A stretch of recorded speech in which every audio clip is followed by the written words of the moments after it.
much should I put down? How did we find a good realtor? What is the first thing I should do before buying a house? Hey friends, today's video is all about first-time homebuyer Q&A. So if you do not know, I previously bought this house on January 15th of 2022. So fast forward a year, that's where we are right now.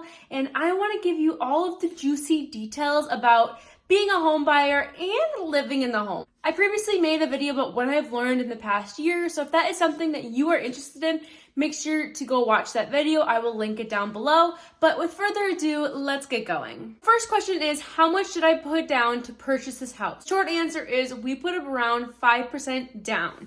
Now, the long answer is we purchased this house for $275,000. And altogether, we put in $15,000. So if you were to equal that out, it would be exactly 5.45. However, our realtors did tell us to do an even percent down, so we ended up doing 5%. Now, since we did not have 20% down, we actually did need to have mortgage insurance. And that makes me go on to my next question. What the heck is mortgage insurance? I'm gonna read off the definition just so I don't mess it up at all, but according to online, it says mortgage insurance is an insurance policy that protects a lender or title holder if the borrower does not make that agreed upon payments. So essentially, it is protection for the lender. And if we do not make our mortgage payments and we end up going bankrupt, they have protection and they will still receive the payments. The reason a lot of lenders or banks or whatever you're getting your loan from require this if it's under 20% is because they do not want all of that risk. And by the borrower paying for the mortgage insurance, it really reduces their risk a lot. Now, who pays a mortgage insurance? You do. The borrower does. The person that is buying the house pays for the mortgage insurance.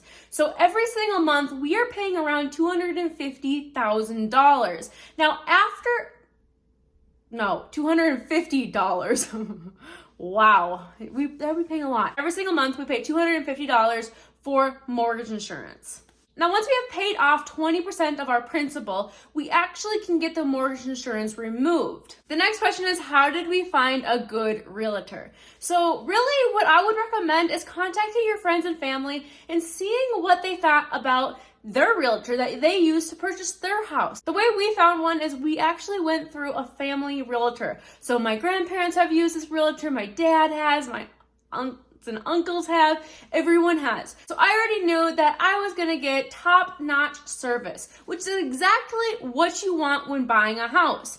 My cousin tried to go with a different realtor and it was a disaster. He would send his realtor listings and his realtor would never get back to him within that day. And if you do not know, some houses sell like hotcakes. Like, you need to be on it right away, go see that showing, put the offer in, or else you are not getting it. At least that's how it was when I purchased my house. I know real estate has toned down a lot, but I don't know enough because I'm not currently looking for a house. You want a realtor that is going to communicate with you very clearly and quickly. We actually put a bid in the day before Christmas, and I was worried that my realtor was not going to be on their phone on Christmas. However, I was completely wrong. My realtor got back to me on Christmas, was very active, contacted the other realtor, and they were just top-notch. I could not say anything better about them. If you live in Minnesota and you want a realtor, let me know down below and I will give you their details. They are amazing. The next question is, what is the first thing I should do before buying a house? Well, the first thing you really should be doing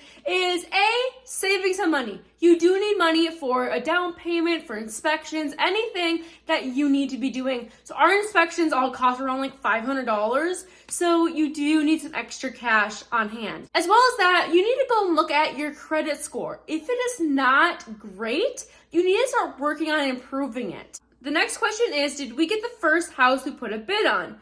Well, actually, we didn't. And to this day, we are so happy that we did not. At the time, we really did like the house. We did. But after looking a little bit longer, we were so thankful that we actually didn't get this house because we love this house so much more. The last question that I have for this video is, do I recommend only seeing houses that you are in love with? And this answer might shock you. It's absolutely not. Because really, when we were looking at this house photos, they had majority of their photos in the furnace room. Now, we're thankful that they did just update a lot of the equipment in the furnace room. We also wanted to see more in-depth pictures of the house. So when my realtor sent it to me, I remember I was working and I was like, I don't want to go see this. And I was talking to my boyfriend and I was like, can we tell them that we're not going to see it? And we actually called them and said, we're just not really interested in that house.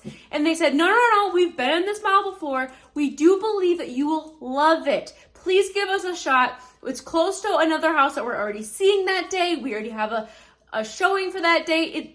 There's a high chance you might like it. And we're like, okay, whatever. We really don't want to. However, we got in here and our mouths dropped. We were like, okay, yep, this is the house for us. Right when we got in, my boyfriend went straight to the basement, which is one of the things that he really wanted. And a lot of the houses that we were looking at did not have. And really, when it came down to it, we were like, yep, we're going to put a bid on it. I didn't even think it over, didn't call my parents. I decided I absolutely want this house. And still to this day, I am so happy I made that decision because I absolutely love my house. Now, I would love to make a part 2 to this video, so if you have any questions that I didn't answer, make sure to comment them down below, and I will make a part 2 to this. But that is all I have for you guys for right now. Make sure to subscribe, like this video, and I will hope to see you in my next video.